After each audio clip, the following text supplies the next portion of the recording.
Hello ನಮಸ್ಕಾರ, ನೀವು ನೋಡ್ತಾ ಇದ್ದೀರಾ ನ್ಯೂಸ್ ಫಸ್ಟ್. ನಾನು ರಕ್ಷತ್ ಶೆಟ್ಟಿ. ಹಾಸನದ ಅಶ್ಲೀಲ ವಿಡಿಯೋ ವಿಚಾರ ಬೆಳಕಿಗೆ ಬಂದು ಆಲ್ಮೋಸ್ಟ್ 1 ತಿಂಗಳಾಗ್ತಾ ಬಂತು. ಈ 1 ತಿಂಗಳ ಅವಧಿ ಅಥವಾ ಆಲ್ಮೋಸ್ಟ್ 1 ತಿಂಗಳ ಅವಧಿಯಲ್ಲಿ ಸಾಕಷ್ಟು ಬೆಳವಣಿಗೆ ಈ ಕೇಸ್ನಲ್ಲಾಗಿದೆ.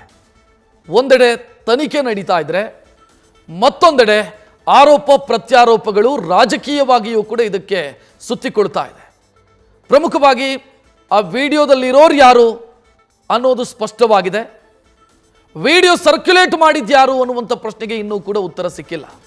ಇದಕ್ಕೆ ಸಂಬಂಧಿಸಿದಂತೆ ತನಿಖೆ ಸಾಗ್ತಾನೇ ಇದೆ.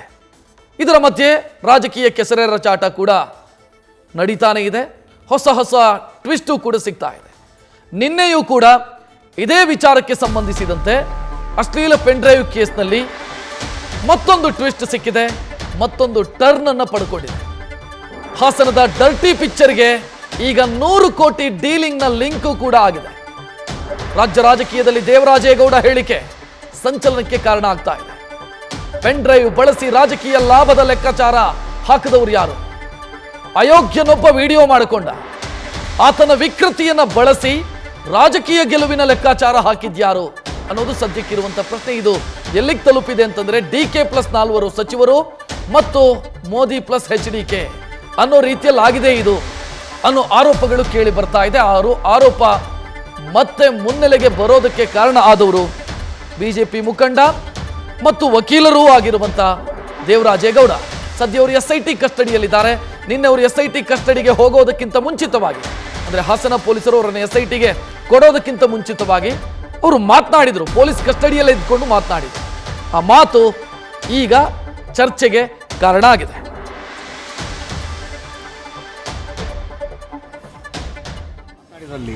ನೀನು HD ಕುಮಾರಸ್ವಾಮಿ ಮೇಲೆ ಹೇಳು, ಪೆನ್ ಡ್ರೈವ್ನ ಕುಮಾರಸ್ವಾಮಿ ಹಂಚಾರೆ ಅಂತ ಹೇಳಿದರೆ ನೀವು ಏನು ಸಮಸ್ಯೆ ಆಗಲ್ಲ, ನಾನು ಸೆಕ್ಯೂರ್ ಮಾಡ್ತೀನಿ ಅಂತ ಹೇಳಿದರು. ದೊಡ್ಡ ಮಟ್ಟದ ಹಣದ ಆಫರು ಕೊಟ್ಟರು ಅಲ್ಲಿ. ಇದನ್ನೆಲ್ಲ ಹೆಚ್ಚು ಕಡಿಮೆ ಕಾರ್ತಿಕ್ನಿಂದ ಸಂಪೂರ್ಣ ಮಾಹಿತಿನ ಪಡ್ಕೊಂಡಿರೋದು. ಕಾರ್ತಿಕ್ನ ಪೆನ್ ಡ್ರೈವ್ ತರಿಸ್ಕೊಂಡು ಪೆನ್ ಡ್ರೈವ್ ರೆಡಿ ಮಾಡಿದೆ DK ಶಿವಕುಮಾರ್. ಇದಕ್ಕೆ 4 ಜನ ಮಂತ್ರಿಗಳ ಕಮಿಟಿ ಅಂತ ಹೇಳಿದ್ನಲ್ಲ, ಆ 4 ಜನ ಮಂತ್ರಿಗಳು ಯಾರು ಅಂತಂದರೆ ಚಲರಾಯ ಸ್ವಾಮಿ, ಆಮೇಲೆ ಕೃಷ್ಣ ಬೈರೇಗೌಡ, ಅದಾದಮೇಲೆ ಇವರು ಪ್ರಿಯಾಂಕಾ ಖರ್ಗೆ ಮತ್ತು ಇನ್ನೊಬ್ಬರು ಸಚಿವರು. ಒಟ್ಟು 4 ಜನ ಮಂತ್ರಿಗಳನ್ನ ಒಂದು ತಂಡ ರಚನೆ ಮಾಡಿ ಇದನ್ನೆಲ್ಲ ಹ್ಯಾಂಡಲ್ ಮಾಡೋಕ್ಕೆ ಬಿಟ್ಟಿದ್ದಾರೆ ಅಲ್ಲಿ. ಈಗ ನಿರಂತರವಾಗಿ ಈಗ ನನ್ನ ಮೇಲೆ ಏನು ಮಾಡಿದ್ರು, ನಾನು ಯಾವಾಗ ಒಪ್ಪಲಿರೋ ನನಗಿದೆ, ಒಪ್ಪದೇ ಇದ್ದಾಗ ಏನು ಮಾಡಿದ್ರು, ಈಗಾಗಲೇ ಇಷ್ಟೆಲ್ಲ ದೊಡ್ಡ ಹಗರಣ ಆಗಿರೋದ್ರಿಂದ ಅಲ್ಲಿ ಮೋದಿ ಅವರಿಗೆ BJPಗೆ ಮತ್ತು ಕುಮಾರಸ್ವಾಮಿ ಕೆಟ್ಟ ತರಬೇಕಂತ ಮಾಡಿರಲ್ಲಿ. ನನಗೆ ಸುಮಾರು 100 ಕೋಟಿ ರೂಪಾಯಿ ಆಫರ್ ಕೊಟ್ಟರು. 5 ಕೋಟಿ ರೂಪಾಯಿ ಅಡ್ವಾನ್ಸನ್ನು ದುಡ್ಡನ್ನು ಬೋರಿಂಗ್ ಕ್ಲಬ್ಗೆ ರೂಮ್ ನಂಬರ್ 100 ಹಾಕಿ ಕಳಿಸಿದ್ರು. ಆ ಮೀಟಿಂಗಿಗೆ ನನಗೆ ಯಾರು ಹೇಳಿ, ನಮ್ಮ ME ಗೋಪಾಲ ಸ್ವಾಮಿ ಇದ್ದಾನಲ್ಲ, ಚಂದ್ರಾಪಟ್ಟಣ ಗೋಪಾಲ ಸ್ವಾಮಿನ ಸಂಧಾನ ಕಳಿಸಿದ್ರು. ಅಲ್ಲಿ 5 ಕೋಟಿ ರೂಪಾಯಿ ಕ್ಯಾಶು ಕೊಟ್ಟು ಕಳಿಸಿದ್ರು. ಅಲ್ಲಿ ಎಷ್ಟು ಕೋಟಿ ಆಫರ್ ಮಾಡಿದ್ರು? 100 ಕೋಟಿ ರೂಪಾಯಿ, 100 ಕ್ರೋಸ್. ಯಾರು ಸರ್ ಆಫರ್ ಮಾಡಿದ್ದು? DK ಶಿವಕುಮಾರ್. ಏನಕ್ಕೆ ಅಂದರೆ ಅವ್ರು ಹೇಳಿದ್ದು, ಒಟ್ಟಲ್ಲಿ ದೇಶದಲ್ಲಿ ಮೋದಿ ಅವರಿಗೆ ಕಳಂಕ ತರಬೇಕಲ್ಲಿ, ಮೋದಿಯವರು ಈ ಅಶ್ಲೀಲ ರಾಸಲೀಲೆ ವಿಡಿಯೋದಲ್ಲಿ ಪ್ರಮುಖ ನಾಯಕರು ಅಂತೇಳಿ ಮೋದಿನ ಬಿಂಬಿಸಬೇಕು, ಅಲ್ಲಿ BJP ಕೆಟ್ಟ ತರಬೇಕಂತ ಮಾಡಿದ್ದಲ್ಲಿ DK ಶಿವಕುಮಾರ್ ಅವರು ಮೇನ್ ಉದ್ದೇಶ ಅಂತ ಅಂದರೆ ಇವ್ರನ್ನ ಹೇಳಿ HD ಕುಮಾರಸ್ವಾಮಿನ ರಾಜ್ಯದಲ್ಲಿ ನಾಯಕತ್ವನ ಹಾಳು ಮಾಡಬೇಕು ಅಂತೇಳಿ ಇದು ಹೇಳಿದ್ರಲ್ಲಿ ಇದು ಸತ್ಯ. ಅದು ಈಗಾಗಲೇ ಯಾವಾಗ ನಾನು ಒಪ್ಪದೇ ಇದ್ದಾಗ ಮಾಡಿದ್ರು, ಫಸ್ಟ್ ಅಟ್ರಾಸಿಟಿ ಕೇಸ್ ಫಿಕ್ಸ್ ಮಾಡಿದ್ರು. ಅಟ್ರಾಸಿಟಿ ಕೇಸಲ್ಲಿ ಡಾಕ್ಯುಮೆಂಟ್ ಸಿಗಲಿಲ್ಲ, ಅಲ್ಲಿ ಅದು ನೆಗೆಟಿವ್ ಆಯ್ತು. ಅಲ್ಲಿ ಅದಾದಮೇಲೆ ಮತ್ತೊಬ್ಬಳ ಕೈಲಿ 354 ಲೈಂಗಿಕ ಕಿರುಕುಳ ಕೇಸನ್ನು ಹಾಕ್ಸಿದ್ರು. ಅಲ್ಲಿ ಅದು ಫೇಲ್ಯೂರ್ ಆಯಿತು. ಫೇಲ್ಯೂರಾಗಿ ಏನು ಮಾಡಿದ್ರು, ಈಗ 360 ರೇಪ್ ಕೇಸ್ ಹಾಕ್ಸಿದ್ರು. ರೇಪ್ ಕೇಸಲ್ಲಿ ಯಾವುದೂ ದಾಖಲಾತಿ ಸಿಕ್ಕಿಲ್ಲ ಅವ್ರಿಗೆ. ಅಲ್ಲಿ ಸುಮಾರು 4 ದಿವಸಗಳ ಕಾಲ ನಿರಂತರವಾಗಿ ನಾನು ಇಂಟರ್ಗೇಟ್ ಮಾಡಿದ್ದಾರೆ. ಅಲ್ಲಿ ಇದರಲ್ಲಿ ಸೀರಿಯಸ್ ಆಗಿ SP IG ಅವರು ಕೂಡ ತಗೊಂಡು ಯಾವ ಆ ಪೆನ್ ಡ್ರೈವ್ ಪೋರ್ಟಲ್ ಸೀಸ್ ಮಾಡ್ಕೊಂಡಿದ್ದಾರಲ್ಲ ಈಗ ಸಿಕ್ಕಿದೆಯಾ? ಪೆನ್ ಡ್ರೈವ್ ಇರೋದು ನೋಡಿದ್ರೆ ಕಾರ್ತಿಕ್ 8 ಕಿಡ್ನಾಪ್ ಮಾಡಿರೋ ಕೇಸ್ ಅದು. ಸಿಕ್ಕಿದೆ ಸರ್ ಅವ್ರಿಗೆ. ಅದು ಅಶ್ಲೀಲ ವಿಡಿಯೋ ಅಲ್ಲ, ಅದು ಕಾರ್ತಿಕ್ ಮನೆಯ CC ಕ್ಯಾಮ್ರಾ ಫುಟೇಜ್ ಅದು.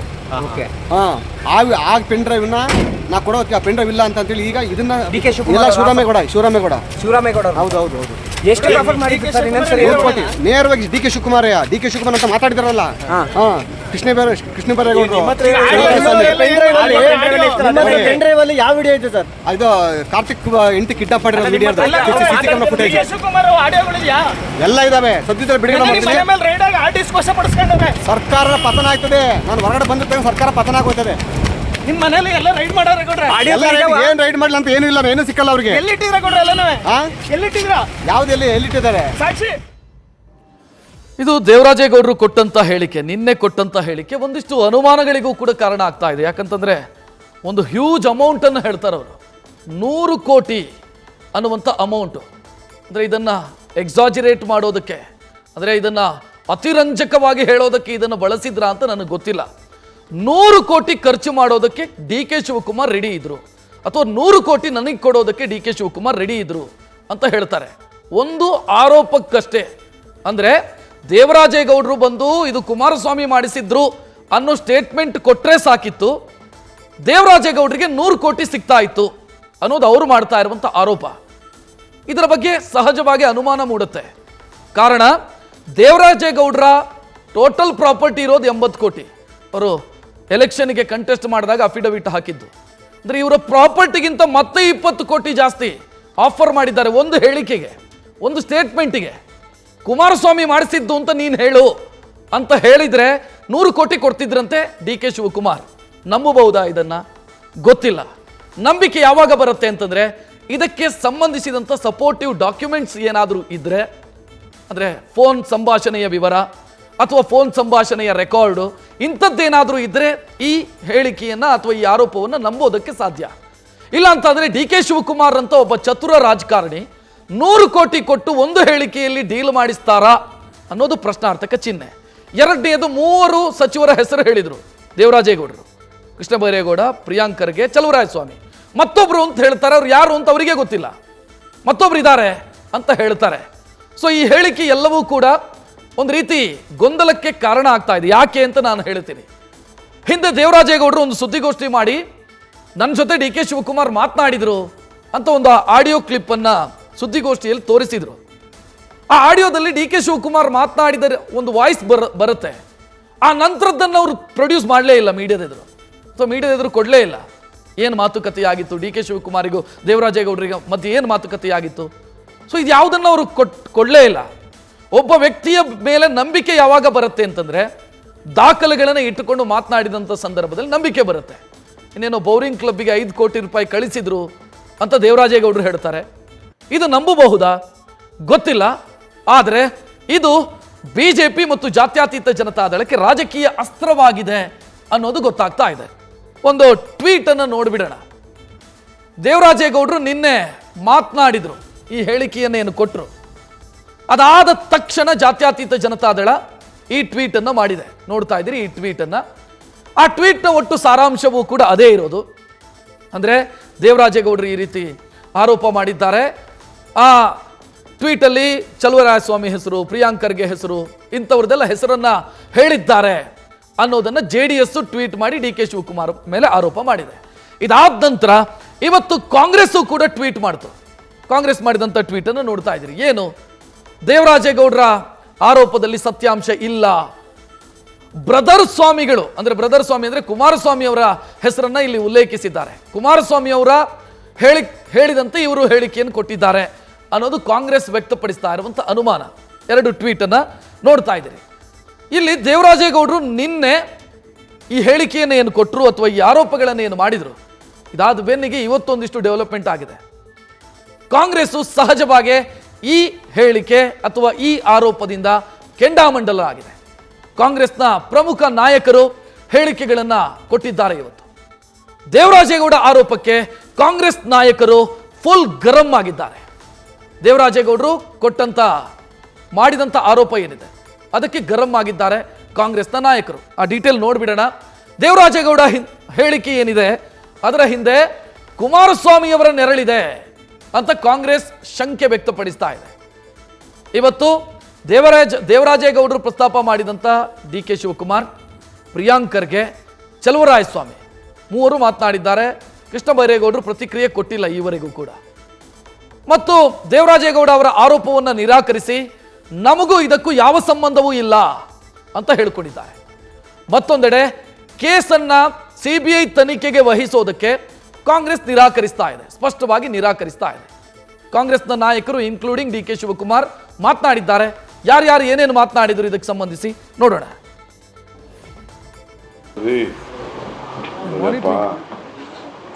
ಅವನೇನೋ ಮೆಂಟಲ್ ಕೇಸು ಅವನು ಮಾತಾಡಬೇಕು. ಅವನು ಎಲ್ಲ ಅವನೇನು ಬೇಕಾದ್ರೂ ಮಾತಾಡ್ತಾನೆ ಮಾತಾಡ್ತಾರೆ. ಯಾವ ಮಾತಾಡಿಲ್ಲ ರೀ. ನಾನು ನಾಟ್ ಸ್ಪೋಕನ್ ಹೇಳ್ತೀನಿ. ನಾನೊಬ್ಬ ಡೆಪ್ಟಿ CM. ನನ್ನ ಹತ್ರ 100 ಜನ ಅಪ್ರೋಚ್ ಮಾಡ್ತಾರೆ. ಒಳ್ಳೆಯವರು ಬರ್ತಾರೆ, ಕೆಟ್ಟವರು ಬರ್ತಾರೆ, ಇನ್ನೊಬ್ಬ ಇರ್ತಾರೆ, ಪಬ್ಲಿಕ್ ಫಿಗರ್ ನನ್ನ ಹತ್ರ ಬರ್ತಾರೆ. ನಾನು ಬರ್ತೀನಿ ನಂತರ ಮಾತಾಡ್ತೀನಿ ಅನ್ನೋರನ್ನ ನಾನು ಯಾರು ಇಲ್ಲ ಅಂತ ಹೇಳ್ತಿಲ್ಲ. ಏನು ತೆಂತಕ್ಕೆ ಬರ್ತಾರೋ ನನಗೆ ಗೊತ್ತಿಲ್ಲ. ಎಲ್ಲರೂ ಬರ್ತಾ ಇರ್ತಾರೆ ನನ್ನ ಹತ್ರ, ನೀವು ಬರ್ತಾ ಇರ್ತೀರಿ. ನನ್ನ ಸ್ಟೇಟಸ್ಗೆ ನನ್ನ ಪೊಸಿಷನ್ಗೆ ಸಾವಿರಾರು ಜನ ಬಂದು ಭೇಟಿ ಮಾಡ್ತಾರೆ. ಯಾರು ಬರ್ತಾರೋ ಅವ್ರು ಯಾವ ಹುದ್ದದಲ್ಲಿ ಯಾವ ಇದೆಯೋ ಯಾರು ಗೊತ್ತಿಲ್ಲ. ನಾನೇನು ತಪ್ಪು ಮಾತಾಡಿಲ್ಲ, ಮಾಡಕ್ಕೆ ಹೋಗಿಲ್ಲ, ತಲೆನೂ ಕೆಡ್ಸ್ಕೊಳಕ್ ಹೋಗಿಲ್ಲ. ನನ್ಗೆ ಬೇರೆ ಬೇಕಾದಷ್ಟು ಟೈಮ್ ಇದೆ, ನನಗೆ ಬೇರೆ ಬೇರೆ ಕೆಲಸಗಳಿದೆ. ಇವತ್ತು ಇದೇ ದೇವರಾಜೇಗೌಡರು ಅವತ್ತೇನು ಹೇಳ್ತಾ ಇದ್ರು, ಅಮಿತ್ ಶಾ ಅವರಿಗೆ ಎಲ್ಲ ಗೊತ್ತಿದೆ ಅಂತ. ಇದನ್ನು ಅಮಿತ್ ಶಾ ಅವ್ರ ಡೈರೆಕ್ಷನ್ ಇರಬೇಕು. DKS ಅವರಿಗೆ ಮತ್ತೆ ಸಿದ್ದರಾಮಯ್ಯ ಅವರಿಗೆ ಬದನಾಮ್ ಮಾಡಕ್ಕೆ ಅವತ್ತೇ ಹೇಳ್ಬೋದಾಗಿತ್ತಲ್ಲ. ಅವರು 100 ಕೋಟಿ ರೂಪಾಯಿ ಆಫರ್ ಇದೆ ಅಂದ್ರೆ ಮತ್ತೆ ಅವತ್ತೇ ಅಮಿತ್ ಶಾ ಅವರಿಗೆ ಹೇಳ್ಬೋದಾಗಿತ್ತಲ್ಲ, ಸರ್ ನನಗೆ 100 ಕೋಟಿ ಆಫರ್ ಕೊಟ್ಟಿದ್ದಾರೆ, ಇದನ್ನ ತನಿಖೆ ಮಾಡಿಸಿ ಅಂತ ಅಮಿತ್ ಶಾ ಹೇಳ್ಬೋದಾಗಿತ್ತಲ್ಲ. ಅಮಿತ್ ಶಾ ಅವರಿಗೆ ಹೇಳ್ಬೋದಾಗಿತ್ತಲ್ಲ, ಯಾಕೆ ಹೇಳಿಲ್ಲ? CBI IT ED ರೇಡ್ ಮಾಡಿಸ್ಬೋದಾಗಿತ್ತಲ್ಲ, ಯಾಕೆ ಹೇಳಿಲ್ಲ? 5 ಕೋಟಿ ರೂಪಾಯಿ ಯಾವುದೋ ಕ್ಲಬ್ಬಲ್ಲಿ ಕೊಟ್ಟಿದ್ದಾರಂತಲ್ಲ, ತೆಗಿಸಿ CCTV. ಯಾರ್ಯಾರಿದ್ರು ಯಾರ್ಯಾರಿರಲಿಲ್ಲ, 5 ಕೋಟಿ ತಗೊಂಡು ಹೋಗ್ಬೇಕಂದ್ರೆ ಎಷ್ಟು ಚೀಲ ಬೇಕಾಗ್ತದೆ ಗೊತ್ತಿರ್ತದಲ್ಲ BJP ಅವರಿಗೆ ಆಪರೇಷನ್ ಕಮಲ ಮಾಡಿ ರೂಢಿ ಇದೆ ಅಲ್ವಾ? ವಿಚಾರದಲ್ಲಿ ಒಂದು ಮೀಟಿಂಗ್ ಮಾಡೋದಾಗಲಿ ಅಥವಾ ಇಲ್ಲ ನಾವು ದೇವರಾಜೇಗೌಡರ ಜೊತೆಲಾಗಲಿ ಇನ್ನೊಬ್ಬರ ಜೊತೆಲಾಗಲಿ, ನಾ ದೇವರಾಜೇಗೌಡ ಯಾರು ಅಂತ ನೋಡಿಲ್ಲ, ನಿಮ್ಮ ಟಿ ವಿಲಿ ಬಂದ್ಮೇಲೆ ನೋಡಿರೋದು ನಾನು. ಅವ್ರಿಗೂ ನಮಗೂ ಯಾವತ್ತೂ ಯಾವುದೇ ವಿಚಾರದಲ್ಲೂ ಸಂಪರ್ಕ ಇಲ್ಲದೆ ಇರ್ತಕ್ಕಂಥ ವ್ಯಕ್ತಿ ಮತ್ತು ನಮ್ಮ ಬಗ್ಗೆ ಮಾತನಾಡ್ತಕ್ಕಂಥದಕ್ಕೆ ಅವನಿಗೆ ಯಾವ ನೈತಿಕ ಹಕ್ಕು ಇಲ್ಲ. ಅವರು ಈ ಒಂದು ಡೈವರ್ಟ್ ಯಾರೋ ಅವ್ರಿಗೆ ಹಿನ್ನೆಲೆ ಇರ್ತಕ್ಕಂಥ ಇದರಲ್ಲಿ ಯಾರಿದ್ದಾರೆ ಅನ್ನೋದನ್ನು ಇಲಾಖೆ ತನಿಖೆ ಮಾಡ್ತಾ ಇರ್ತಕ್ಕಂಥ ತನಿಖಾ ಸಂಸ್ಥೆ ಹುಡುಕಬೇಕು. ಅವರು ಅದನ್ನು ಡೈವರ್ಟ್ ಮಾಡಲಿಕ್ಕೋಸ್ಕರ ಏನು ದೇವರಾಜೇಗೌಡರನ್ನ ಉಪಯೋಗಿಸ್ಕೋತಾ ಇದ್ದಾರೋ ಅವರನ್ನು ಯಾರು ಅಂತ ಹೇಳಿ ಇಲ್ಲಿ ಕಂಡುಹಿಡಿಬೇಕಾದ್ದು ಭಾಳ ಮುಖ್ಯವಾಗಿದೆ. ಇದಕ್ಕೂ ನಮ್ಮ ಕಾಂಗ್ರೆಸ್ಗೂ ನಾನು ಒಬ್ಬನಿಗೆ ಅಲ್ಲ, ಇಡೀ ಕಾಂಗ್ರೆಸ್ಗೆ ಸಂಬಂಧ ಇದೆ. ಅದನ್ನೆಲ್ಲ SIT-ನವರು ನೋಡ್ಕೊಂತಾರೆ. SIT-ನವರು ಅದರ ಸಾಧಕ ಬಾಧಕವನ್ನ ಗಮನಿಸ್ತಾರೆ. ಅದರ ಅಗತ್ಯ ಇದ್ರೆ ಅದಕ್ಕೆ ತನಿಖೆಯಲ್ಲಿ ಸೇರಿಸ್ಕೊಂಡ್ರೆ ಯಾರು ಹಾಗಾದ್ರೆ ಅಲ್ಲೇ ಇರ್ಬೇಕಾಗತ್ತೆ ಅವ್ರು.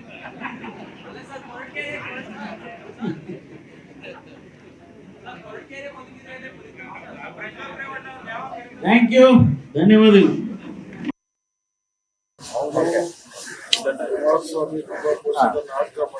ಸದಸ್ಯ 100 ಕೋಟಿ ಆಫರ್ ಮಾಡಿದ್ರು ಎಷ್ಟು ಸೈಜ್ ಬಾಯಿ ಹೇಳಿ ಹೋದ್ಮೇಲೆ ಎಚ್ಚರ ಅದು ಸಹಜ ಮಾಡಿದಾಗ ಕಂಪ್ಲೇಂಟ್ ಮಾಡ್ಬೋದು. ಅವ್ರ ತಿಳುವಳಿಕೆ ಅವನೊಬ್ಬ ವಕೀಲ, ಒಬ್ಬ ಪಾರ್ಟಿ ಮುಖಂಡ, ಒಂದು ಪಾರ್ಟಿಯಿಂದ ಕಂಟೆಸ್ಟ್ ಮಾಡುವಂಥದ್ದು ಹೇಳ್ಬೇಕಾಗಿತ್ತಲ್ವಾ?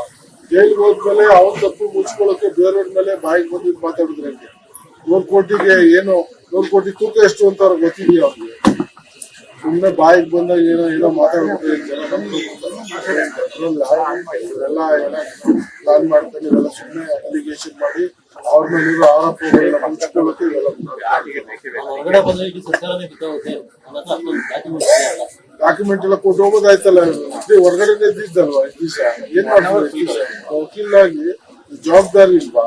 ಏನು ಅನ್ಎಜುಕೇಟೆಡ್ ಅನಾರೋಗ್ಯ ಇಷ್ಟು ದಿವಸ ಏನ್ ಮಾಡ್ತೀವಿ? ಹೇಳಿ ಹೋದ್ಮೇಲೆ ಇವನ್ನೆಲ್ಲ ತಪ್ಪು ಮುಚ್ಕೊಳ್ಳೋಕೆ ಸುಮ್ಮನೆ 100 ಕೋಟಿ. ಅಶ್ಲೀಲ ವಿಡಿಯೋ ಕೇಸಿಗೆ ಸಂಬಂಧಿಸಿದಂತೆ ನಡೀತಾ ಇರುವಂತಹ ತನಿಖೆ ಮತ್ತು ದೇವರಾಜೇಗೌಡರು ಮಾಡ್ತಾ ಇರುವಂತಹ ಆರೋಪ, ಇದು ಸಹಜವಾಗಿ BJP ಇದನ್ನು ಅಸ್ತ್ರವಾಗಿ ಬಳಸುವಂತ ಮುನ್ಸೂಚನೆ ಕಾಣ್ತಾ ಇದೆ. ಯಾಕಂತಂದ್ರೆ DK ಶಿವಕುಮಾರ್ ಮತ್ತು 4 ಮಂದಿ ಮಂತ್ರಿಗಳ ವಿರುದ್ಧ ಆರೋಪ ಕೇಳಿ ಬಂದಿರೋದ್ರಿಂದ BJP ಈಗ CBI ತನಿಖೆಗೆ ಆಗ್ರಹಿಸ್ತಾ ಇದೆ. ಅಶ್ಲೀಲ ಪೆನ್ ಡ್ರೈವ್ ಕೇಸ್ನಲ್ಲಿ ಪದೇ ಪದೇ DK ಹೆಸರು ತಳುಕು ಹಾಕೊಳ್ತಾ ಇದೆ. DK ಕೃಪಾಪೋಷಿತ ನಾಟಕ ಅನ್ನೋ ಆರೋಪ ನಿರಂತರವಾಗಿ ಕೇಳಿ ಬರ್ತಾ ಇದೆ. ಕೇಸನ್ನು CBIಗೆ ವಹಿಸಿ ಅಂತ BJP ಈಗ ಒತ್ತಾಯಿಸ್ತಾ ಇದೆ. ಮೊನ್ನೆಯಿಂದಲೂ ಒತ್ತಾಯಿಸ್ತಾ ಇತ್ತು, ಈಗ ಅದರ ಧ್ವನಿ ಇನ್ನಷ್ಟು ಗಟ್ಟಿಯಾಗಿದೆ. ಇದರಲ್ಲಿ DK ಶಿವಕುಮಾರ್ ಮತ್ತು 4 ಸಚಿವರ ಹೆಸರು ಕೇಳಿ ಬಂದಿದೆ. SIT ರಾಜ್ಯ ಸರ್ಕಾರದ ಸುಪರ್ದಿಯಲ್ಲಿರುವಂತಹ ಸಂಸ್ಥೆ ಅಥವಾ CID ರಾಜ್ಯ ಸರ್ಕಾರದ ಅಂಡರಿಗೆ ಬರುತ್ತೆ. ಇದರಿಂದಾಗಿ ಕೇಸಿನ ಬಗ್ಗೆ ಸಮರ್ಪಕ ತನಿಖೆಯಾಗೋದಕ್ಕೆ ಸಾಧ್ಯ ಇಲ್ಲ. ಆ ಕಾರಣಕ್ಕಾಗಿ CBIಗೆ ತನಿಖೆಗೆ ಕೊಡೋದು ಸೂಕ್ತ ಅನ್ನೋ ಒತ್ತಾಯವನ್ನು BJP ನಾಯಕರು ಮಾಡ್ತಾ ಇದ್ದಾರೆ. ಇವತ್ತು BY ವಿಜಯೇಂದ್ರ BJPಯ ರಾಜ್ಯಾಧ್ಯಕ್ಷ ಮತ್ತು ದೇವೇಗೌಡರು ಫಾರ್ ದಿ ಫಸ್ಟ್ ಟೈಮ್ ಈ ಕೇಸಿಗೆ ಸಂಬಂಧಿಸಿದಂತೆ ಮಾತನಾಡಿದ್ದಾರೆ. ನೋಡೋಣ. ರಾಜ್ಯ ಸರ್ಕಾರ ದಿನನಿತ್ಯದ ಚರ್ಚಾ ಒಂದು ವಸ್ತುವಾಗಿ ಇದನ್ನು ಉಪಯೋಗಿಸ್ಕೊಳ್ಳೋದ್ರ ಬದಲು ರಾಜ್ಯ ಸರ್ಕಾರ ನಿಜವಾಗ್ಲೂ ಕೂಡ ಇದ್ರ ಬಗ್ಗೆ ಗಂಭೀರತೆ ಇದ್ದರೆ ತತ್ಕ್ಷಣ ಈ ಒಂದು ಪ್ರಕರಣಕ್ಕೆ ಇತ್ಯರ್ಥ ಹಾಡಬೇಕು, ಒಂದು ಸ್ಪಷ್ಟ ಸಂದೇಶನ ಕೊಡಬೇಕು ಅಂತೇಳಿ ತತ್ಕ್ಷಣ ಈ ವಿಚಾರವನ್ನು CBI ತನಿಖೆ ಕೊಡಬೇಕು. ದೇವರಾಜ್ ಅವರು ಏನು ಹೇಳ್ತಿದ್ದಾರೆ, ದಿನ ಬೆಳಗಾದರೂ ಅನೇಕ ವಿಚಾರಗಳು ಬೆಳಕಿಗೆ ಬರ್ತಾ ಇದೆ, ಹಾಗಾಗಿ ಇದಕ್ಕೆ ನ್ಯಾಯ ಸಿಗಬೇಕು ಅಂತೇಳಿ CBI ಕೊಡಬೇಕು ಅಂತೇಳಿ ನಾವು ರಾಜ್ಯ ಸರ್ಕಾರಕ್ಕೆ ಒತ್ತಾಯ ಮಾಡ್ತಾ ಇದ್ದೇವೆ. ನೋಡಿ, ಈ ವಿಚಾರದಲ್ಲಿ ಯಾವುದೇ ಪಕ್ಷ ಮತ್ತೊಂದು ಪ್ರಶ್ನೆ ಇಲ್ಲ. ಇವತ್ತೇನು ಪೆನ್ ಡ್ರೈವ್ ಇವತ್ತು ಆ ಘಟನೆ ನಡೆದಿದೆ, ಅದು ಅಕ್ಷಮ್ಯ ಅಪರಾಧ. ಇವತ್ತು ಪೆನ್ ಡ್ರೈವ್ ಅಂತಕ್ಕಂಥದ್ದು ಹಾದಿಲಿ ಬಿದಿಲಿ ಸಿಗ್ತಕ್ಕಂಥ ಪಿತೂರಿ ಯಾರು ಮಾಡಿದ್ದಾರೆ ಅವ್ರಿಗೂ ಕೂಡ ಸರಿಯಾದಂಥ ಅಥವಾ ಇನ್ನೂ ಹೆಚ್ಚು ಶಿಕ್ಷೆ ಆಗಲೇಬೇಕು. ಪ್ರಜ್ವಲ್ ರೇವಣ್ಣವ್ರ ಬಗ್ಗೆ ಏನು ನಡೀತಾ ಇದೆ ಅನ್ನೋದ್ರ ಬಗ್ಗೆ ಕೋರ್ಟಲ್ಲಿ ಏನೇನು ನಡೀತಾ ಇದೆ ಅನ್ನೋದನ್ನ ನಾನು ಅದ್ರ ಬಗ್ಗೆ ಕಾಮೆಂಟ್ ಮಾಡಲ್ಲ. ಪ್ರಜ್ವಲ್ ರೇವಣ್ಣವರು ಹೊರಗಡೆ ಹೋಗಿದ್ದಾರೆ. ಆ ಘಟನೆ ಬಗ್ಗೆ ಕುಮಾರಸ್ವಾಮಿ ಅವರು ಇಡೀ ನಮ್ಮ ಕುಟುಂಬದ ಪರವಾಗಿ ಕಾನೂನು ಏನಿದೆಯೋ, ಈ ದೇಶದ ನೆರೆದ ಕಾನೂನು ಏನಿದೆಯೋ ಆ ಕಾನೂನನ್ನು ಒಂದು ವ್ಯಾಪ್ತಿನಲ್ಲಿ ಏನೇನು ಕ್ರಮ ತಗೋಬೇಕು ತೆಗೆದುಕೊಳ್ಳೋದು ಸರ್ಕಾರ ಜವಾಬ್ದಾರಿ ಹೇಳಿದ್ದಾರೆ. ರಾಜಕೀಯವಾಗಿ ದೇವೇಗೌಡರ ಕುಟುಂಬಕ್ಕೆ ಹಿನ್ನಡೆ ಮಾಡಬೇಕು, ಈ ಎಲ್ಲ ಬೆಳವಣಿಗೆಗಳನ್ನ ಬೆಳೆಸಿಕೊಂಡು. ನಿಜ, ಇದು ಅದು ಇದರ ಒಂದು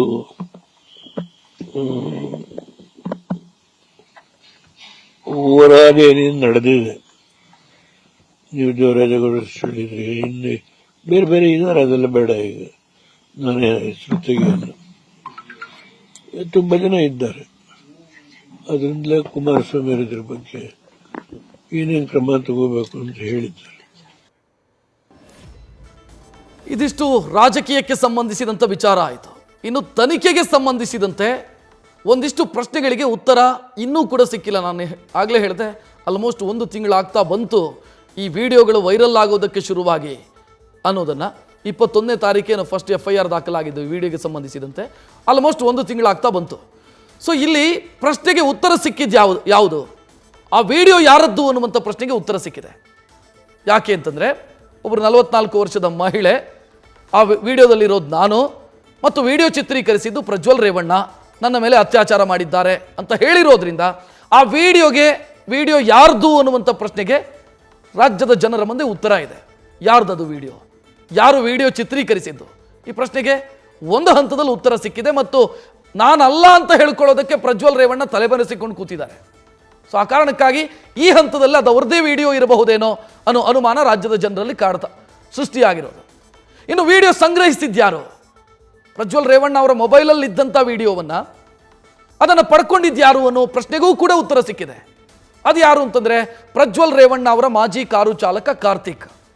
ಅದೇ ವ್ಯಕ್ತಿ ಹೇಳಿಕೊಂಡಿದ್ದಾರೆ, ಹೌದು ನಾನೇ ಸಂಗ್ರಹಿಸಿರೋದು ವಿಡಿಯೋ, ನಾನೇ ದೇವರಾಜೇಗೌಡರಿಗೆ ಕೊಟ್ಟಿರೋದು ಅಂತ ಅವರು ಹೇಳ್ಕೊಂಡಿರೋದ್ರಿಂದ ಸಂಗ್ರಹಿಸಿದ್ಯಾರು ಅನ್ನುವಂಥ ಪ್ರಶ್ನೆಗೂ ಕೂಡ ಉತ್ತರ ಸಿಕ್ಕಿದೆ. ಆದರೆ ವಿಡಿಯೋವನ್ನು ಪೆನ್ ಡ್ರೈವ್ ಮಾಡಿ, ಅಂದರೆ ಮೊಬೈಲಲ್ಲಿದ್ದಂಥ ವಿಡಿಯೋವನ್ನು ಪೆನ್ ಡ್ರೈವ್ ಮಾಡಿ ಹಂಚಿದ್ಯಾರು? ಹಾಸನ ಲೋಕಸಭಾ ಕ್ಷೇತ್ರದ ವ್ಯಾಪ್ತಿಯಲ್ಲಿ ಏನೋ 1000 ಗಟ್ಟಲೆ ಪೆನ್ ಡ್ರೈವ್ಗಳನ್ನು ಹಂಚಿದ್ರು ಅನ್ನೋ ವಿಚಾರ ಇದೆ.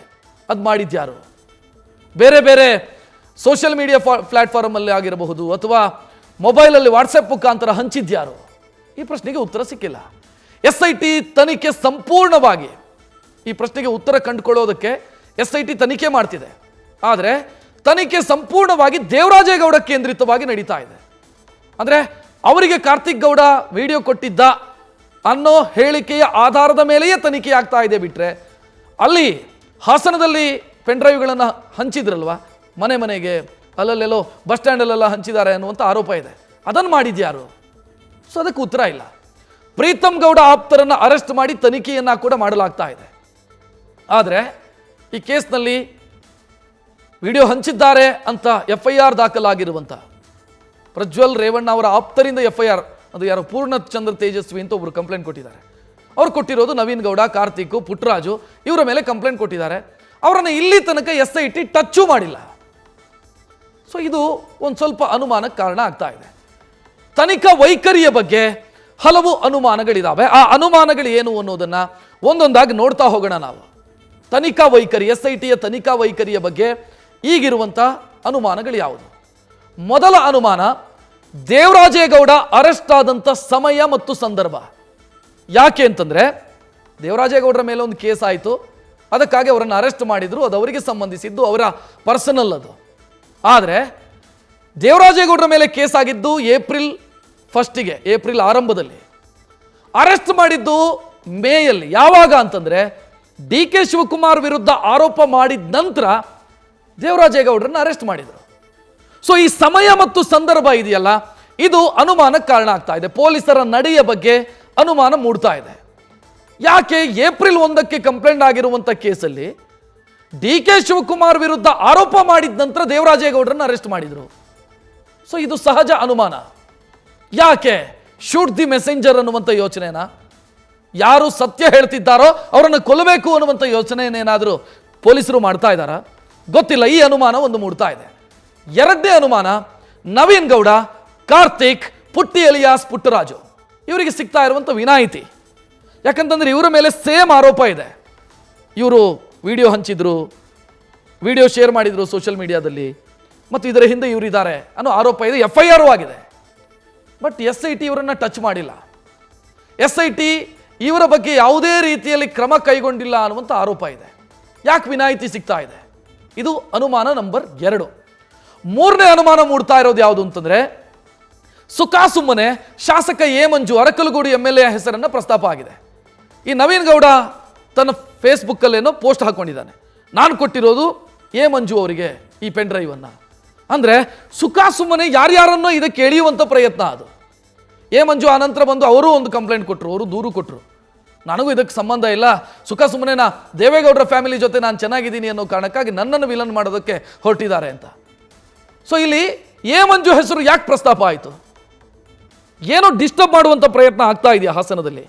ಹಾಸನದ ರಾಜಕೀಯವನ್ನು ಈ ಕೇಸನ್ನು ಬಳಸಿಕೊಂಡು ಡಿಸ್ಟರ್ಬ್ ಮಾಡುವಂಥ ಪ್ರಯತ್ನ ಆಗ್ತಾ ಇದೆಯಾ? ಈ ಅನುಮಾನ ನಂಬರ್ 3.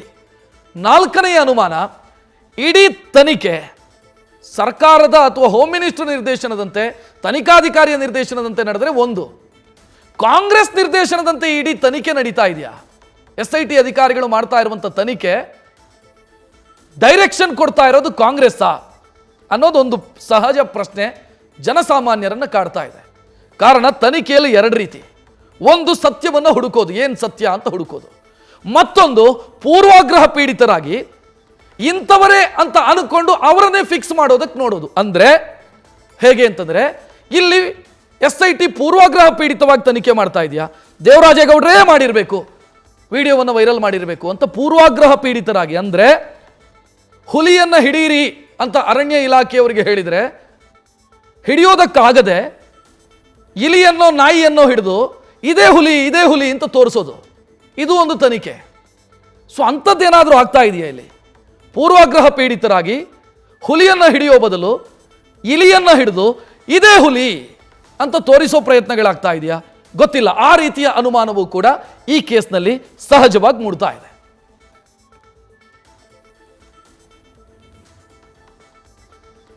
ಈ ಬಗ್ಗೆ ಹೆಚ್ಚಿನ ಡೀಟೇಲ್ ನೀಡೋದಕ್ಕೆ ನಮ್ಮ ಪ್ರತಿನಿಧಿ ವಿಷ್ಣು ಪ್ರಸಾದ್ ನೇರ ಸಂಪರ್ಕದಲ್ಲಿ. ವಿಷ್ಣು ಪ್ರಸಾದ್, ತನಿಖೆಯ ಬಗ್ಗೆ ಸಹಜವಾಗಿ ಅನುಮಾನ ಮೂಡ್ತಾ ಇದೆ. ನಾನು ಅದನ್ನೇ ಹೇಳ್ತಾ ಇದ್ದೆ, ತನಿಖೆ ಪೂರ್ವಾಗ್ರಹ ಪೀಡಿತವಾಗಿ ಆಗಬಾರದು, ತನಿಖೆ ಸತ್ಯವನ್ನು ಹುಡುಕೋದಕ್ಕೆ ತನಿಖೆ ಆಗಬೇಕು. ಬಟ್ ಯಾಕೋ ಪ್ರೆಜುಡಿಸ್ಡ್ ಆಗಿ ತನಿಖೆ ಆಗ್ತಿದೆಯಾ ಅನ್ನುವಂಥ ಅನುಮಾನ ಜನರನ್ನು ಕಾಡ್ತಾ ಇದೆ. ಅದಕ್ಕೆ ಕಾರಣಗಳು ಇದಾವೆ. ಖಂಡಿತ ರಕ್ಷಾ, ಯಾಕಂದರೆ ಈ ಪ್ರಕರಣದಲ್ಲಿ ನೋಡೋದಾದ್ರೆ 2 ಕ್ವಶನ್ಗಳು ಬರ್ತಿರೋದು. ಮೊದಲನೇದಾಗಿ ಈ ವಿಡಿಯೋವನ್ನು ಮಾಡಿದ್ಯಾರು ಅನ್ನೋಂಥದ್ದಕ್ಕೆ ಕ್ಲಾರಿಟಿ ಸಿಕ್ಕಿದೆ. ಇದು ಪ್ರಜ್ವಲ್ ರೇವಣ್ಣ ಅನ್ನೋದನ್ನ ಸ್ವತಃ ಸಂತ್ರಸ್ತೆ ಕೊಟ್ಟಿರುವಂತಹ ಹೇಳಿಕೆಯಲ್ಲಿ ಕ್ಲಿಯರ್ ಆಗುತ್ತೆ. ಜೊತೆಗೆ ಈ ವಿಡಿಯೋವನ್ನು ವೈರಲ್ ಮಾಡುವಂತಹ ಸಂದರ್ಭಕ್ಕೆ ಸಂಬಂಧಪಟ್ಟಂತೆ ನೋಡೋದಾದ್ರೂ ಕೂಡ ಇದನ್ನು ಕಾರ್ತಿಕ್ ಸ್ವತಃ ಪ್ರಜ್ವಲ್ ರೇವಣ್ಣ ಮೊಬೈಲಿಂದ ತಾನೇ ಪಡೆದುಕೊಂಡೆ ಅಂತೇಳಿ ಯಾರು ಹೇಳಿದ್ದಲ್ಲ, ಆತ ಕೊಟ್ಟಿರುವಂತಹ ಹೇಳಿಕೆ ಸೋಷಿಯಲ್ ಮೀಡಿಯಾದಲ್ಲಿ ಅದು ಈಗಾಗಲೇ ಸಾಕಷ್ಟು ವೈರಲ್ ಆಗಿತ್ತು. ಮತ್ತು ಈ ವಿಚಾರಕ್ಕೆ ಸಂಬಂಧಪಟ್ಟಂತೆ ಈಗಾಗಲೇ ಸಾಕಷ್ಟು ಚರ್ಚೆ ಆಗ್ತಿರುವಂಥದ್ದು. ಅಂದರೆ ಮೇನ್ ಈ ವಿಡಿಯೋ 2 ರೀತಿಯಲ್ಲಿ ಈ ಪ್ರಕರಣದ ಇನ್ವೆಸ್ಟಿಗೇಷನ್ ಆಗಬೇಕಾಗಿರೋದು. ಒಂದು ಕಡೆ ಇಲ್ಲಿ ಪ್ರಜ್ವಲ್ ರೇವಣ್ಣ ಮಾಡಿರುವಂತಹ ಲೈಂಗಿಕ ದೌರ್ಜನ್ಯ, ಅತ್ಯಾಚಾರ ಇದೊಂದು ಪ್ರಕರಣದ ಇನ್ವೆಸ್ಟಿಗೇಷನ್ ಒಂದು ಕಡೆ ಆದರೆ, ಈ ವಿಡಿಯೋವನ್ನು ಇಟ್ಕೊಂಡು ಅದನ್ನು ವೈರಲ್ ಮಾಡಿ ಅನೇಕ ಮಂದಿ, ಸುಮಾರು 15ಕ್ಕೂ ಹೆಚ್ಚು ಮಂದಿ ಕುಟುಂಬಗಳಲ್ಲಿ ಸಂಕಷ್ಟಕ್ಕೆ ತಂದಿಡುವಂತಹ ಕೆಲಸವನ್ನು ಮಾಡಿದ್ರಲ್ಲ, ಅಷ್ಟು ಮಂದಿಯ ಮಾನ ಮರ್ಯಾದೆ ಕಳೆಯುವಂತಹ ಕೆಲಸ ಆಗಿದೆಯಲ್ಲ, ಈ 2 ಪ್ರಕರಣದ ಇನ್ವೆಸ್ಟಿಗೇಷನ್ ನಡೆಸಬೇಕಾಗಿರೋದು. ಆದರೆ ಮೊದಲನೇ ಪ್ರಕರಣದ ಇನ್ವೆಸ್ಟಿಗೇಷನ್ ಮೇಲೆ ಸಾಕಷ್ಟು ಕಾನ್ಸಂಟ್ರೇಟ್ ಮಾಡಿ ಈಗಾಗಲೇ ಇನ್ವೆಸ್ಟಿಗೇಷನ್ ನಡೆಸುವಂಥ ಕೆಲಸವನ್ನು SIT ಮಾಡ್ತಿದೆ. ಅದಕ್ಕೆ ಸಂಬಂಧಪಟ್ಟಂತೆ 3 FIRಗಳು ಈಗ ರಿಜಿಸ್ಟರ್ ಆಗಿದೆ. ಅದು ಇನ್ವೆಸ್ಟಿಗೇಷನ್ ಒಂದು ಕಡೆ ಹೋಗ್ತಿರುವಂಥದ್ದು. ಆದರೆ 2ನೇ ಪ್ರಕರಣದ ಇನ್ವೆಸ್ಟಿಗೇಷನ್ ಮಾಡ್ತಿದೆಯಲ್ಲ, ಈ ಇನ್ವೆಸ್ಟಿಗೇಷನ್ ಮಾಡ್ತಿರೋದ್ರಲ್ಲೇ ಈಗ ಸಾಕಷ್ಟು ಅನುಮಾನಗಳು ಎಡೆ ಮಾಡಿಕೊಡ್ತಿರುವಂಥದ್ದು. ಯಾಕಂತಂದರೆ ಪ್ರಕರಣದಲ್ಲಿ ಅದರಲ್ಲೂ ಪ್ರಮುಖವಾಗಿ ನವೀನ್ ಗೌಡ ಯಾರು ಅನ್ನುವಂಥದ್ದು ಬರೋದಾದರೆ, ಕಾರ್ತಿಕ್ ಯಾರು ಅಂತ ಬರೋದಾದರೆ, ಇಲ್ಲಿ ಪುಟ್ಟರಾಜು ಅಲಿಯಾಸ್ ಪುಟ್ಟಿ ಯಾರು ಅಂತ ನೋಡೋದಾದರೆ, ಜೊತೆಗೆ ಇನ್ನೊಬ್ಬ ಚೇತನ್ ಅಂತೇಳಿ ಇಷ್ಟು ಮಂದಿ ಏನು ಆರೋಪಿಗಳೇನಿದ್ದಾರೆ ಪ್ರಮುಖವಾಗಿ ಇವರೆಲ್ಲರೂ ಕೂಡ ಕಾಂಗ್ರೆಸ್ ಕಾರ್ಯಕರ್ತರು ಅನ್ನೋದು ಕ್ಲಿಯರ್ ಆಗಿರುವಂಥದ್ದು. ಕಾಂಗ್ರೆಸ್ ನಾಯಕರ ಜೊತೆ ಗುಡ್ಸ್ಕೊಂಡಿರುವಂಥದ್ದು ಕ್ಲಿಯರ್ ಆಗಿದೆ. ಆದರೆ ಅಷ್ಟು ಮಂದಿ ಇದರಲ್ಲಿ ಇನ್ವಾಲ್ವ್ ಆಗಿದ್ದಾರೆ ಅಂತ ಮೊದಲು FIR ರಿಜಿಸ್ಟರ್ ಆಗುವಂಥದ್ದು. ಆದರೆ ಆ ರಿಜಿಸ್ಟರ್ ಆಗಿರುವಂಥ FIRನಲ್ಲಿರುವಂಥ 4 ಮಂದಿ ಹೋಗಿ ಆಗಲೇ ನಿರೀಕ್ಷಣಾ ಜಾಮೀನಿಗೆ ಅರ್ಜಿ ಸಲ್ಲಿಸ್ತಾರೆ. ಅರ್ಜಿಯೂ ಕೂಡ ರಿಜೆಕ್ಟ್ ಆಗುತ್ತೆ. ಇದರ ನಡುವೆ ಅವರು ಆರಾಮಾಗಿ ಹಾಸನಲ್ಲಿ ಓಡಾಡ್ಕೊಂಡಿದ್ದಾರೆ. ಅವ್ರನ್ನ ಇಲ್ಲಿ ತನಕ ಯಾಕೆ SIT ಟಚ್ ಮಾಡಿಲ್ಲ? ಈ ಪ್ರಶ್ನೆ ಕೇವಲ ಇಲ್ಲಿ ನಮಗಷ್ಟೇ ಮೂಡ್ತಿರುವಂಥ ಅನುಮಾನ ಅಲ್ಲ, ಇಡೀ ರಾಜ್ಯ ಕೇಳ್ತಿರುವಂತಹ ಪ್ರಶ್ನೆ. SIT ಇನ್ವೆಸ್ಟಿಗೇಷನ್ ಟೀಮ್ ಏನು ಮಾಡಿದ್ದಾರೆ, ಆ ತನಿಖಾ ತಂಡದ ಮೇಲೆ ಒಂದು ಕಡೆ ಅಲಿಗೇಷನ್ ಇತ್ತು, ಕುಮಾರಸ್ವಾಮಿ ಅಲ್ಲಿ ಆರೋಪ ಮಾಡಿದರು. ಇದು DK ಶಿವಕುಮಾರ್ ಅವರ ಏನು ಇನ್ವೆಸ್ಟಿಗೇಷನ್ ಟೀಮು, ಸಿದ್ದರಾಮಯ್ಯ ಅವರ ಇನ್ವೆಸ್ಟಿಗೇಷನ್ ಟೀಮು, ಸುರ್ಜೇವಾಲಾ ಅವರ ಇನ್ವೆಸ್ಟಿಗೇಷನ್ ಟೀಮು ಅಂತೇಳಿ ಅದಕ್ಕೆ ಪೂರಕವಾಗಿ ಇವರು ನಡ್ಕೊಳ್ಳುವಂತಹ ಪ್ರಸಂಗ ನಿರ್ಮಾಣ ಆಗ್ತಿದೆ. ಅದೇ ರೀತಿ ನಡ್ಕೊಳ್ತಿದ್ದಾರೆ ಅನ್ನುವಂತಹ ಅನುಮಾನ ನಿರ್ಮಾಣ ಆಗ್ತಿರುವಂಥದ್ದು. ಯಾಕಂದರೆ ಮೇನ್ ವಿಡಿಯೋ ಲೀಕ್ ಮಾಡಿದವರು ಯಾರು? ಮೇನ್ ಈಗ ಸಾಮಾನ್ಯವಾಗಿ ನೋಡೋದಾದ್ರೆ ಈಗ ವಿಡಿಯೋ ವೈರಲ್ ಮಾಡಿದ್ರು ಅಂತೇಳಿ ದೇವರಾಜೇಗೌಡರ ಮೇಲೆ ಅಲಿಗೇಷನ್ ಬರ್ತಿರುವಂಥದ್ದು, ಲಿಖಿತ್ ಗೌಡ ಇರ್ಬೋದು, ಪ್ರೀತಮ್ ಗೌಡ ಅವರ ಆಪ್ತರು ಇರ್ಬೋದು, ಇಷ್ಟು ಜನರ ಮೇಲೆ ಈಗಾಗಲೇ ಅರೆಸ್ಟ್ ಮಾಡಿ ಅವ್ರ ಮೇಲೆ ಇನ್ವೆಸ್ಟಿಗೇಷನ್ ನಡೆಸುವಂಥ ಕೆಲಸವನ್ನು ಮಾಡ್ತಿದ್ದಾರೆ, ಅವ್ರು ವೈರಲ್ ಮಾಡಿದ್ರು ಅಂತೇಳಿ. ಆದರೆ ಆ ವಿಡಿಯೋವನ್ನು ಮೊದಲು ತಗೊಂಡಿದ್ದ್ಯಾರು? ಪ್ರಜ್ವಲ್ ರೇವಣ್ಣನಲ್ಲಿದ್ದಂತಹ ಖಾಸಗಿ ಫೋನ್ನಲ್ಲಿದ್ದಂತಹ ವಿಡಿಯೋಗಳನ್ನು ಕಲೆಕ್ಟ್ ಮಾಡ್ಕೊಂಡಿದ್ದ್ಯಾರು? ಆತನು ಕೂಡ ಸಮಾನ ಆರೋಪಿ. ಆತ ಹೊರಗಡೆ ವಿಡಿಯೋ ತೆಗೆದಿದ್ದಕ್ಕಷ್ಟೇ ಇಷ್ಟು ವಿಡಿಯೋ ವೈರಲ್ ಆಗಿರುವಂಥದ್ದು. ಆದರೆ ಇಲ್ಲಿ ತನಕ ಆತನ ಯಾಕೆ ಟಚ್ ಮಾಡಿಲ್ಲ? ಇದು ಈಗ ಮೊದಲನೇ ಪ್ರಶ್ನೆ ಇರುವಂಥದ್ದು. ಇದಕ್ಕೆ ಸಂಬಂಧಪಟ್ಟಂತೆ ಉತ್ತರವನ್ನು SIT ಟೀಮ್ ಕಡೆಯಿಂದ ಯಾವುದೇ ರೀತಿ ಪ್ರತಿಕ್ರಿಯೆ ಇಲ್ಲ. ಆರೋಪಿಗಳು ಜಾಮೀನು ಅರ್ಜಿ ಸಲ್ಲಿಸಿದಂಥ ಸಂದರ್ಭದಲ್ಲಿ ಆಕ್ಷೇಪಣೆ ಕೊಡೋದು ಬಿಟ್ಟರೆ ಬೇರೆ ಏನೂ ಮಾಡಲಿಲ್ಲ. ಇನ್ನು ದೇವರಾಜೇಗೌಡನ ಅರೆಸ್ಟ್ ಮಾಡಿದ ರೀತಿ ಇರ್ಬೋದು, ಇನ್ನು ಬೇರೆ ಬೇರೆ ಆಯಾಮಗಳು ನೋಡ್ತಾ ಹೋದಂಥ ಸಂದರ್ಭದಲ್ಲಿ ಇಡೀ ಪ್ರಕರಣದಲ್ಲಿ ಒಂದು ಕಡೆ SIT ಇನ್ವೆಸ್ಟಿಗೇಷನನ್ನು ಕೇವಲ ಯಾರ್ದೋ ಈ ಹಿತಾಸಕ್ತಿಗೋಸ್ಕರ ಮಾಡುವಂಥ ಕೆಲಸವನ್ನು ಮಾಡ್ತಿದೆ. ಇದು ಎಲ್ಲ ಒಂದು ದಿನ ಮುಂದೆ ಅಧಿಕಾರಿಗಳಿಗೆ ತಲೆದಂಡ ಆಗುವಂಥದ್ದು ಇರ್ಬೋದು, ಅಧಿಕಾರಿಗಳು ಸಂಕಷ್ಟಕ್ಕೊಳಗಾಗುವಂಥ ಪರಿಸ್ಥಿತಿ ಇದೆ. ಯಾಕಂತಂದರೆ ಇಂದಿನ ಅನೇಕ ಪ್ರಕರಣಗಳಿದೆ. ಇರ್ಬೋದು ನವೀನ್ ಕುಲಕರ್ಣಿ ಅವರ ಮರ್ಡರ್ ಪ್ರಕರಣಕ್ಕೆ ಸಂಬಂಧಪಟ್ಟಂತೆ ನೋಡೋದಾದ್ರೆ, ವಿನಯ್ ಕುಲಕರ್ಣಿ ಅವರ ವಿರುದ್ಧ ಬಂದಂತಹ ಆರೋಪ ಕೇಳಿದಂತಹ ವಿಚಾರ ಬಂದಂತಹ ವೇಳೆಯಲ್ಲಿ ಅಲ್ಲೂ ಕೂಡ ಅಧಿಕಾರಿಗಳು ಇವತ್ತು ಅಕ್ಯೂಸ್ ಆಗಿದ್ದಾರೆ. ಇನ್ನು ಬಿಟ್ಕಾಯಿನ್ ಪ್ರಕರಣದಲ್ಲೂ ಕೂಡ ಅಧಿಕಾರಿಗಳು ಇವತ್ತು ತಲೆಮರೆಸ್ಕೊಂಡು ಓಡಾಡುವಂಥ ಕೆಲಸ ಆಗಿದೆ. ಹೀಗೆ ಇನ್ನೂ ಸುಮಾರು ಪ್ರಕರಣಗಳಿದೆ. ಇನ್ನು IMA ಕೇಸಲ್ಲಿ ನೋಡಿದ್ರು ಕೂಡ ಅಲ್ಲೂ ಕೂಡ ಹಿರಿಯ ಅಧಿಕಾರಿಗಳು ಸೇಫ್ ಆಗಿದ್ದಾರೆ, ಕೆಳ ಹಂತದ ಅಧಿಕಾರಿಗಳು ಇವತ್ತು ಕೂಡ ಅಕ್ಯೂಸ್ ಆಗಿದ್ದಾರೆ, ಇವತ್ತು ಕೂಡ ಕೋರ್ಟಿಗೆ ಅಲಿಯುವಂಥ ಪರಿಸ್ಥಿತಿ ನಿರ್ಮಾಣ ಆಗಿದೆ. ಅಂದರೆ ಇಲ್ಲಿ ಒಂದು ರಾಜಕೀಯ ದುರುದ್ದೇಶಕ್ಕೋಸ್ಕರ ಅವ್ರನ್ನ ಮೆಚ್ಚೋದಕ್ಕೆ ಹೋಗಿ ಇಲ್ಲಿ ಅಧಿಕಾರಿಗಳು ಅವರ ತಲೆಯನ್ನು ಅವರೇ ಕೊಡುವಂತಹ ಪ್ರಸಂಗ ನಿರ್ಮಾಣ ಆಗ್ತಿರುವಂಥದ್ದು ವಿಷಾದನೀಯ ಅಂತ ಹೇಳ್ಬೋದು. ಮತ್ತು ಈ ಪ್ರಕರಣದಲ್ಲಿರುವಂಥ ಅನುಮಾನಗಳು ನೋಡ್ತಾ ಹೋದಂಥ ವೇಳೆಯಲ್ಲಿ ಎಲ್ಲೋ ಒಂದು ಕಡೆ ಅಧಿಕಾರಿಗಳು ಒಂದು ಪ್ರೆಷರ್ಗೆ, ಒತ್ತಡಕ್ಕೆ ಒಳಗಾಗಿ ಇನ್ವೆಸ್ಟಿಗೇಷನ್ ನಡೆಸ್ತಿದ್ದಾರೆ ಅನ್ನೋಂಥದ್ದು ಮೇಲ್ನೋಟಕ್ಕೆ ಕಂಡು ಬರ್ತಿರುವಂಥದ್ದು. ರಕ್ಷಿತ್, ಥ್ಯಾಂಕ್ ಯು ವಿಷ್ಣು ಪ್ರಸಾದ್ ಮಾಹಿತಿಗೆ. ನ್ಯೂಸ್ ಫಸ್ಟ್ ನಿರ್ಭೀತಿಯಿಂದ ನಿಮ್ಮ ಪರವಾಗಿ.